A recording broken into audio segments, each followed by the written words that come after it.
अगर हो जुस्तजू सादिक तो नाकामी नहीं मिलती, अगर हो जुस्तजू सादिक तो नाकामी नहीं मिलती, जो हो मंजिल का मतवाला वो मंजिल पा ही लेता है। Hello all my dear students, जैसे कि आप लोग देख सकते हैं अभी जो 2-3-4 रोज पहले एग्ज़ाम हुआ है त्रैमासिक परीक्षा यानी बिहार बोर्ड की तरफ से, यानी क्वार्टरली एग्जामिनेशन, इसके बारे में हम लोग आज डिस्कस करने वाले हैं। ये टोटल जो मार्क्स है ना 80 मार्क्स के क्वेश्चन है, जिसमें से आपको सिर्फ और सिर्फ कितना क्वेश्चन करना है भाई, ऑब्जेक्टिव में 40 करना है, और 2 मार्क्स वाले क्वेश्चन जो है 20 है जिसमें से आपको सिर्फ 10 करना है, और 5 मार्क्स वाले क्वेश्चन जो है 8 है जिसमें से आपको सिर्फ 4 करने हैं। तो चलो बच्चों बिना किसी देरी के हम लोग क्वेश्चन शुरू करते हैं और क्वेश्चन नंबर 1 की तरफ बढ़ते हैं। पहला क्वेश्चन कह रहा है बच्चों, किसी संख्या को जब 61 से भाग दिया जाए तो भागफल 27 और शेषफल 32 आता है। मैं थोड़ा इस क्वेश्चन को बड़ा कर देता हूं, ये रहा, है ना। अब देखो हमें पता है कि सर a बराबर होता है बी क्यू प्लस आर होता है ना। अब देखोगे ध्यान से, b आपको कितना दिया हुआ है 61 दिया हुआ है, q की वैल्यू कितनी है 27 है, और r है आपका 32। अब जब इसको कैलकुलेट करोगे तो यह आ जाएगा 16 and 7 9, ठीक है। ऑप्शन भी आपका करेक्ट होगा।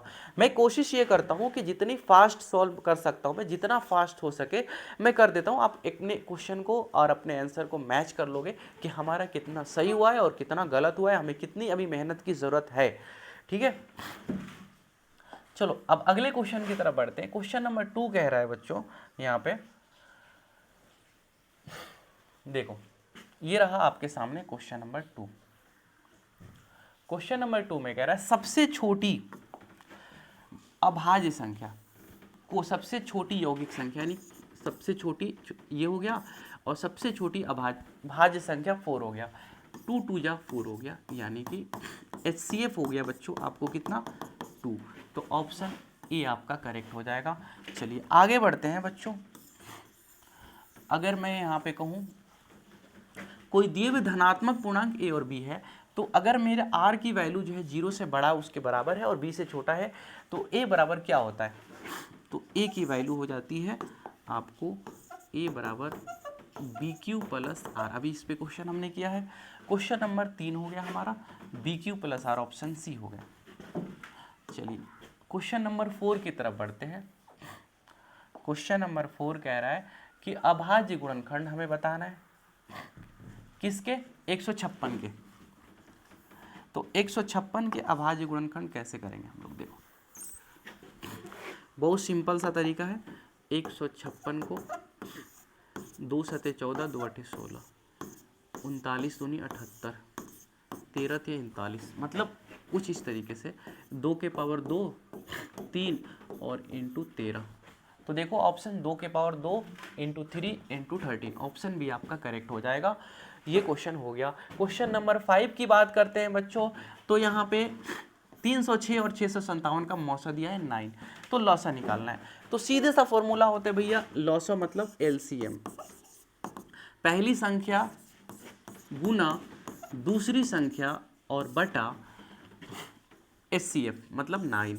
तो काटेंगे बच्चों यहाँ पे, तो 9 सते 63, 9 तिरका 27, तो इन दोनों में जब आप गुना करेंगे तो 22,338, यानी ऑप्शन ए आपका बिल्कुल करेक्ट हो जाएगा। ठीक है। आई होप अभी तक जितने क्वेश्चन आपको बताए मैंने, कोशिश करता हूँ कि भाई कम टाइम के अंदर जितना ज़्यादा क्वेश्चन हो सके मैं सॉल्व कर सकूँ। भाई अब क्वेश्चन नंबर 5 की तरफ चलेंगे। 5 नंबर हो गया हमारा 6 की तरफ। निम्नलिखित में कौन परिमेय संख्या है। भाई परिमेय संख्या किसको बोलते हैं, जिसको P/Q के रूप में हम लिख सकते हैं, और जो रूट में नहीं हो तो ये तो भाई साहब नहीं होगा। अगर मैं इसकी बात करूं तो ये भी नहीं होगा, ये भी परिमेय संख्या नहीं होगा, लेकिन ये रूट से बाहर हो जाएगा इसलिए ये परिमेय संख्या हो जाएगा। ठीक है। चलो अब बढ़ते हैं बच्चों क्वेश्चन नंबर 7 की तरफ। क्वेश्चन 7 हमें क्या कहता है ये थोड़ा समझ लीजिए। परिमेय संख्या 9/75 का दशमलव रूप कैसा है, मतलब टर्मिनेटिंग है, नॉन टर्मिनेटिंग है, मतलब शांत है कि अशांत है। इसको समझने के लिए पहले हमको Q वाला फॉर्म 75 को तोड़ना पड़ेगा। तो 25 3 75 और 50 25। देखो अगर हमें शांत देखना है ना तो या तो नीचे में 2 हो, नहीं तो 5 हो, नहीं तो 2 और 5 दोनों साथ में होना चाहिए। तो यहाँ पे हमको एक्स्ट्रा 3 मिल गया, इसलिए ये शांत नहीं होगा, इसलिए बच्चों ये अशांत हो जाएगा। ऑप्शन ए आपका बिल्कुल क्लियर हो जाएगा, नॉन टर्मिनेटिंग। ठीक है, चलिए आगे बढ़ते हैं बच्चों, इसके शून्यक पता करने हमें। तो शून्यक के लिए 8 नंबर क्वेश्चन के लिए देखोगे 3x² प्लस 5x माइनस 2, आप मल्टीप्लाई करोगे 6। इसमें इस टाइप के क्वेश्चन मैंने बहुत सारे बताए हैं। तो 3x² plus 6x and minus x and minus 2, तो 3x कॉमन ले लोगे यहाँ पे, तो x प्लस 2 एंड माइनस, कुछ कॉमन नहीं है तो x प्लस 2 हो जाएगा, एक हो जाएगा x प्लस 2 और एक होगा 3x माइनस 1। तो इसकी वैल्यू हो जाएगी, जब इसको इक्वल करोगे 0 के तो -2 और इसको करोगे तो 1/3। तो देखो 1/3 और -2, 1/3 और -2, ऑप्शन डी आपका करेक्ट हो जाएगा, बिल्कुल करेक्ट आंसर होगा 1/3 और -2। अब हम बढ़ते हैं बच्चों क्वेश्चन नंबर 9 की तरफ। शून्यकों का योगफल कह रहा है। तो बच्चों शून्यकों का योगफल क्या होता है, alpha plus beta, alpha plus beta ये होता है आपको -b/a, है ना। तो -b की जगह पे कितना रख दूं, -7 और a की जगह पे कितना, कुछ नहीं तो 1 है। तो ऑप्शन देख लो कौन सा है, -7 वाला, ऑप्शन सी आपका करेक्ट हो जाएगा। ये 9 क्वेश्चन मैंने अभी सोल्व किए। क्वेश्चन नंबर 10 की तरफ बढ़ते हैं हम लोग। क्वेश्चन नंबर 10 कह रहा है बच्चों कि गुणनफल पता करना है आपको, यानी कि देखो यहाँ पे अल्फा इंटू बीटा क्या होता है, c/a होता है। तो बच्चों यहाँ पे c की वैल्यू कितनी है, -4 है और a की वैल्यू कितनी है, 3 है। चलिए ये क्वेश्चन में क्लियर हो गया। अब बात करते हैं कौन सा युग्म सहअभाज्य है। सहअभाज्य मतलब को प्राइम का नंबर मतलब होता है बच्चों ऐसे दो नंबर का पेयर, ऐसे दो नंबर्स का जोड़ा जिनके बीच में कोई कॉमन फैक्टर नहीं हो, मतलब ऐसा कोई नंबर नहीं हो जो दोनों को काट सके। ठीक है, मतलब जो कॉमन हो। तो इसमें हम देखेंगे 14 और 35 में कॉमन आ जा रहा है 7, इसमें भी देख रहे हैं तो 3 कॉमन आ जाएगा, इसमें भी देखेंगे तो 2 कॉमन आ जाएगा, बट 18 और 25 के बीच में कोई भी चीज़ कॉमन नहीं है, इसलिए ऑप्शन सी आपका बिल्कुल करेक्ट हो जाएगा। ठीक है, अब क्वेश्चन नंबर 12 की तरफ बढ़ते हैं बच्चों। क्वेश्चन नंबर 12 क्या कहता है आपको, पाई क्या है। देखो पाई जो है बच्चों एक अपरिमेय संख्या होती है, हमेशा से याद रखना, पाई जो होता है हमेशा अपरिमेय संख्या होता है। देखो तो पाई एक अपरिमेय संख्या हो गया, ऑप्शन डी आपका करेक्ट हो जाएगा। 13 नंबर क्वेश्चन, किसका दशमलव प्रसार शांत है। अभी मैंने आपको तरीका सिखाया, नीचे वाले डिनोमिनेटर को तोड़ लोगे तो ये तो 80 आ रहा है, तो 2 और 5 हो जाएगा, 42 आ रहा है। अच्छा शांत पूछ रहा है ना, ये तो नहीं हो पाएगा शांत, इसमें भी 3 आ रहा है, ये भी नहीं हो पाएगा, इसमें 7 आ रहा है, ये भी नहीं होगा, ऑप्शन बी हो जाएगा, क्योंकि नीचे में या तो 2 होना चाहिए, नहीं तो 5 होना चाहिए, नहीं तो दोनों साथ में होना चाहिए, है ना। क्वेश्चन नंबर 13 के बाद बच्चों बढ़ते हैं हम लोग क्वेश्चन नंबर 14 की तरफ। 14 में देखो हम आपके सामने क्वेश्चन को लाते हैं, क्वेश्चन थोड़ा जूम कर देते हैं। देखो देखो p यहाँ पे -1 की वैल्यू पता करनी है ना आपको, कुछ नहीं करो, जहाँ जहाँ पे बच्चों x रहेगा वहाँ पे आप -1 कर दीजिए, यानी कि -1 के पावर 2 -2 इंटू -1 एंड -3। तो देखो -1 का स्क्वायर करोगे बच्चों तो कितना होगा, 1 होगा, और माइनस माइनस प्लस 2 होगा और -3, तो 3 -3 मतलब कैंसिल होगा और वैल्यू आ जाएगी 0। तो ऑप्शन डी आपका बिल्कुल करेक्ट हो जाएगा। ठीक है, इसको समझते किसी बहुपद के शून्यक -2 -3 है, तो हमें बहुपद पता करना है, यानी कि alpha plus beta, alpha into beta पहले निकाल दो। तो अल्फा प्लस बीटा बच्चों कितना हो जाएगा, मतलब -2 -3 -5 हो जाएगा, और अल्फा इंटू बीटा 2 3 6 +6 हो जाएगा, है ना। तो x² minus alpha plus beta into x plus alpha into beta, ये होता है बहुपद। तो देखो x² की जगह पे तुम कितना रखोगे, x², अल्फा प्लस बीटा कितना है -5 आया है इंटू एक्स, और ये कितना है 6, तो x² प्लस 5x प्लस 6, यानी कि ऑप्शन कौन सा हो जाएगा, x² plus 5x plus 6, option D आपका करेक्ट हो जाएगा।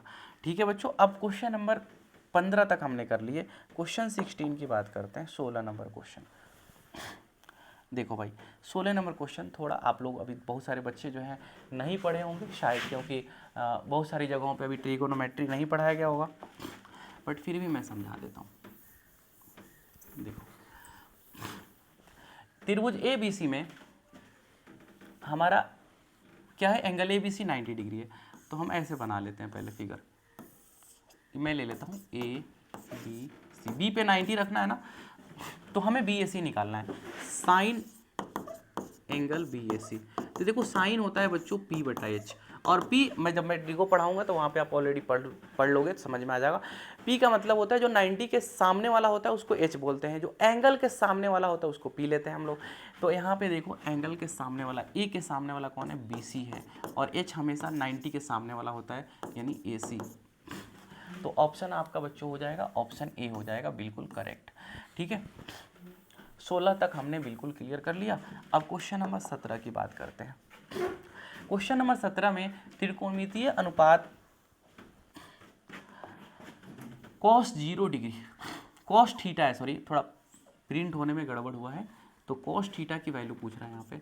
तो cos थीटा की वैल्यू क्या होती है, B/H होता है, B/H, यानी ऑप्शन आपका B/H, बेस बटा हाइपोटेनस। ठीक है, 18 नंबर क्वेश्चन की अगर मैं बात करूं तो निम्नलिखित में कौन लंब बटा आधार, मतलब P/B, P/B हमेशा याद रखना बच्चों tan थीटा होता है, यानी ऑप्शन सी आपका करेक्ट हो जाएगा। tan थीटा की बात करते हैं हम। क्वेश्चन नंबर 19, कौन यूनिट के बराबर है, मतलब यूनिट बोले बच्चों यहाँ पे तो 1, इसमें 1 कौन होता है, ठीक है ना, 1 देखो कौन हो जाएगा, साइन थीटा, अच्छा नहीं है पूछ रहा है ना, तो ये तो 1 हो जाता है, cos theta into sec theta ये भी 1 हो जाता है, और tan theta into cot theta ये भी 1 हो जाता है। तो बट ये 1 नहीं होता, इसलिए ऑप्शन डी आपका बिल्कुल करेक्ट हो जाएगा। ठीक है, यहाँ पे पूछ रहा था कौन इकाई नहीं है, मतलब कौन यूनिटरी नहीं है, इसको इंग्लिश में यूनिटरी बोला जाएगा, यूनिटरी। ठीक है, चलिए अब बात करते हैं बच्चों अगला सवाल, कौन इकाई के बराबर है, मतलब कौन यूनिटी के बराबर है, मतलब एक के बराबर कौन है। तो सीधा सा फॉर्मूला है भाई, इसमें सेक स्क्वायर थीटा माइनस नहीं है यार, ऑप्शन नहीं आ रहा इसमें, हाँ ये वाला ऑप्शन आ गया, ऑप्शन डी आ गया, डायरेक्ट फॉर्मूला है बच्चों, cosec square theta minus cot square theta equal to 1 होता है। ठीक है, चलिए अब 21 नंबर क्वेश्चन की बात करते हैं, 20 तक हो गया हमारा, 21 नंबर क्वेश्चन की बात करते हैं। तो कह रहा है cos थीटा इक्वल टू π/13, तो cosec थीटा क्या होगा, देखो cos थीटा होता है बच्चों B/H, और cosec थीटा होता है H/P, है ना, तो हमको H पता है पहले, तो 13 लगा दो, और P तुम्हें निकालना है यहाँ पे, क्योंकि P कम पड़ रहा है ना, तो इसमें से H स्क्वायर में से B स्क्वायर घटा दो, 13 13 169, और 169 में से 25 घटा दो, और इसके ऊपर रूट लगा दो, तो अंडर रूट 144 होगा, और ये हो जाएगा आपको 12, यानी कि 13/12। कौन सा ऑप्शन होगा बच्चों, ऑप्शन नंबर सी आपका बिल्कुल करेक्ट हो जाएगा। चलो आज बच्चों हमारा टारगेट है, मतलब बच्चे भी लॉन्ग वीडियो देखना नहीं चाहते हैं, तो हमने ये सोचा है कि 80 क्वेश्चन को हम 2 पार्ट में लाएंगे। इस पार्ट के अंदर आपको 40 क्वेश्चन सॉल्व करेंगे, और नेक्स्ट पार्ट के अंदर 40 क्वेश्चन, यानी 80 क्वेश्चन आपको मिल जाएंगे पूरी तरीके से। 22 नंबर क्वेश्चन कह रहा है बच्चों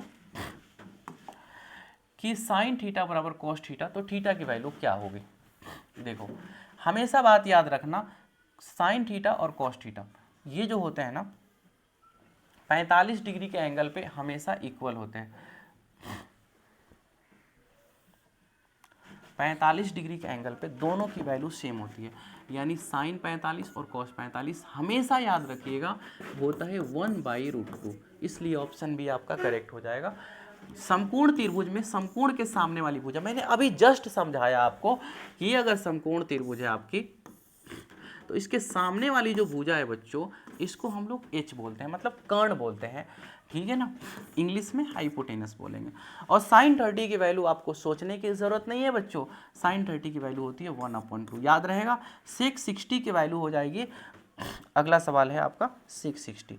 तो बच्चों देखो सेक 60 की वैल्यू क्या होगी, कॉस 60 का उल्टा, कॉस 60 की वैल्यू होती है 1/2, तो इसका आंसर हो जाएगा सिर्फ 2, उसका उल्टा हो जाएगा रेसिप्रोकल। 26 नंबर क्वेश्चन, अब बात करते हैं हम क्वेश्चन नंबर 26 की।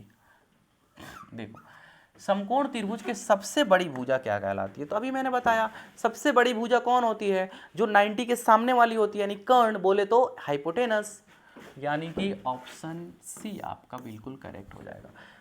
कौन पाइथागोरियन त्रिक नहीं है, यानी कि which of the following is not a Pythagorean triplet. Pythagorean triplet का मतलब क्या हुआ कि इसमें दो नंबर्स को ऐड करोगे, दो नंबर्स के स्क्वायर को, तो तीसरे जो बड़े नंबर का स्क्वायर है उसके इक्वल होगा। यानी कि कुछ इस तरीके से देख लो, 3 3 9 4 चौका 16 50 25, ये हो जाएगा 16 और 9 25 हो जाएगा, ये तो सही है। इसमें पूछ रहा है नॉट, कौन नहीं है, ये भी हो जाएगा बच्चों, क्योंकि 13 13 13 होता है 169 और इन दोनों के स्क्वायर को जोड़ोगे तो हो जाएगा 169। तो ए भी हो जाएगा, बी भी हो जाएगा। सी की बात करते हैं तो सी भी हो जाएगा, ना सी भी हो जाएगा, कौन इसमें नहीं है? अच्छा तो चेक करना पड़ेगा भाई यहाँ पे। हाँ मेरे ख्याल से ये नहीं होना चाहिए। 26 और 26 का स्क्वायर, 26 हासिल 3, 14 12 3 15,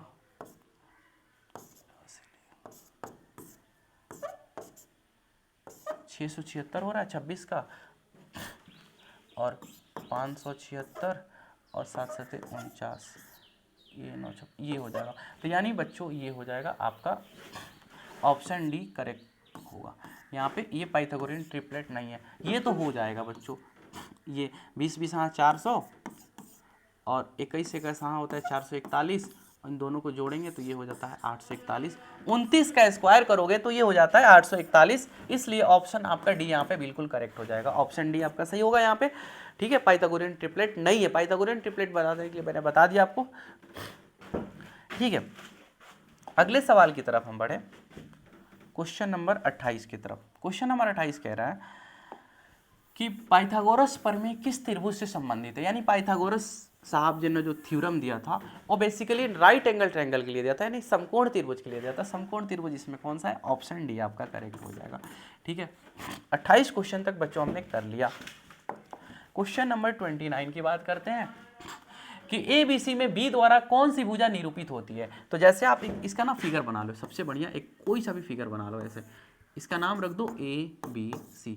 अब आपको समझा देता हूं मैं, कभी भी शॉर्ट जो ए बी सी होता है ना, याद रखना ये वाला के सामने वाला छोटा होता है, इसके सामने वाला छोटा भी, इसके सामने वाला छोटा सी। यानी बी के द्वारा कौन सी भुजा निरूपित हो रही है? तो बी के द्वारा कौन सी हो रही है भाई? ए सी हो रही है। ऑप्शन ए सी बोले तो या सी ये बोल लो, एक ही बात हुआ ना, ऑप्शन सी हो गया। Sine square 60 plus cos square 30, sine 60 की वैल्यू होती है बच्चों √3/2 का होल स्क्वायर हो जाएगा, और कॉस 30 की वैल्यू हो जाती है कितनी? ये भी होती है √3/2 का होल स्क्वायर, ठीक है। तो ये हो जाता है 3/4 और प्लस 3/4। तो ऑप्शन एलसीएम लोगे तो कितना हो जाएगा? 3 और प्लस 3 कितना हो जाएगा? 6/4, 2 3 6, 3/2, यानी ऑप्शन बी हो जाएगा बच्चों, है ना। अब यहाँ पे सवाल है कि किस चतुर्थांश में, ऐसे सवाल कभी भी आपके सामने आए तो आप कुछ मत करना, ज़्यादा सोचने समझने की जरूरत नहीं है आपको, है ना। यहाँ पे ना एक चीज़ याद रखना, तुम इस क्वाड्रेंट को याद रखो बस। यहाँ पे प्लस प्लस, यहाँ पे माइनस प्लस, यहाँ पे माइनस माइनस और यहाँ पे प्लस माइनस। अब देख लो प्लस माइनस है यानी फोर्थ में चला जाएगा, ये ऑप्शन डी हो जाएगा। 32 नंबर कह रहा है मूल बिंदु के निर्देशांक। मूल बिंदु के निर्देशांक होते हैं बच्चों 0,0, यानी कि ऑप्शन सी आपका सही हो जाएगा। चलिए 33 की बात करते हैं। 33 नंबर क्वेश्चन कह रहा है कि मूल बिंदु से दूरी।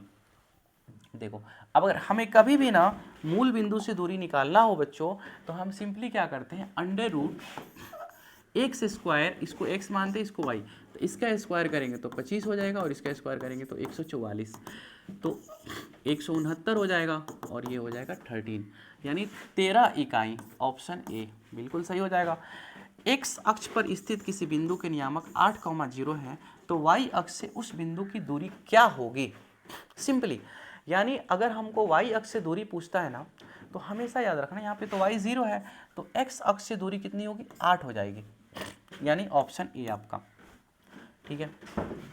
इसमें देख लेते हैं 34 के बाद क्वेश्चन नहीं है। अब आते हैं 35 नंबर पे। 35 नंबर कह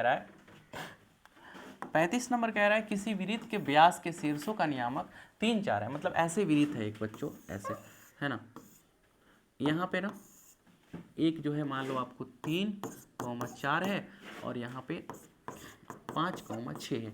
तो तुम्हें केंद्र का मतलब ये वाला बताना है हमको। सिंपली मैं इसका तरीका बताता हूँ बच्चों। 3 को 5 के साथ जोड़ दो 8 और बट्टा कर दो 2, तो 2 चौके 8, तो एक 4 हो गया। और फिर 4 को किसके साथ जोड़ दो 6 के साथ, तो 10/2 हो जाएगा, 2 बचे 10, यानी यहाँ पे 5 हो गया, 4,5। ऑप्शन सी आपका सही हो जाएगा बिल्कुल, ठीक है। चलिए 36 नंबर, इन दोनों के बीच की दूरी निकालनी है। तो बच्चों बीच की दूरी निकालने का फॉर्मूला होता है √x2 - x1, तो -x और -x का होल स्क्वायर हो जाएगा प्लस -y एंड -y का होल स्क्वायर, तो अंडर क्या हो जाएगा -2x का होल स्क्वायर और ये होगा -2y का होल स्क्वायर, तो हो जाएगा 4x² प्लस 4y², तो 4 कॉमन ले लोगे तो बचेगा √x² and plus y²।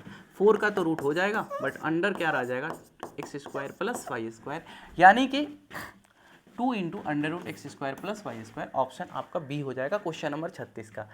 37 number कह रहा है कि x अक्ष पर स्थित किसी बिंदु का नियामक क्या होता है। मतलब सिंपल x, 0 यानी y 0 होगा। x एक्सिस पे कोई भी पॉइंट होगा बच्चों वहाँ पे, तो y आपको 0 होगा वहाँ पे, ठीक है।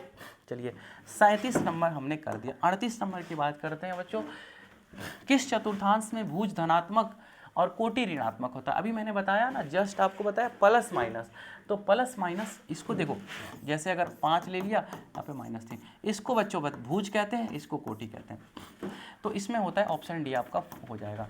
चलिए इसकी बात करते हैं, तो दूरी सूत्र पे बनेगा। आप सिंपली क्या करोगे, एक त्रिभुज बना लोगे यहाँ पे, इसका नाम ए रख दो, इसका नाम बी रख दो, इसका नाम सी रख दो। ये 0,0, ये 3,0 और ये 0,4 हो जाएगा। अब डिस्टेंस निकालोगे तो 0 0 से डिस्टेंस निकालोगे तो 3 3 9, तो 3 हो जाएगा। इसका डिस्टेंस निकालोगे यहाँ से 4 चौका 16, 4 हो जाएगा। और इन दोनों के बीच की डिस्टेंस निकालोगे तो 3 3 है, 4 चौका 16, 16 9 25, 5 हो जाएगा। तो 3 4 7 5 12, यानी कि ऑप्शन आपका बी हो जाएगा, बिल्कुल करेक्ट, ठीक है। और आज की क्लास का मैं इस वीडियो का बात कर रहा हूँ, मैं आखिरी क्वेश्चन में सॉल्व कर रहा हूँ बच्चों कि 3 5 की x अक्ष से दूरी। अगर यहाँ पे x अक्ष से दूरी पूछ रहा है तो मेरा y वाला हो जाएगा, है ना, यानी 5 हो जाएगा आंसर। अगर यही सवाल पूछता y अक्ष से दूरी पूछता तो आप 3 कर देते। That's it. आई होप ये आपको वीडियो बहुत अच्छी लगी होगी, और जो है अगर वीडियो अच्छी लगी तो अपने दोस्तों तक शेयर करिएगा, ठीक है। जय हिंद, मिलते हैं अगली वीडियो में।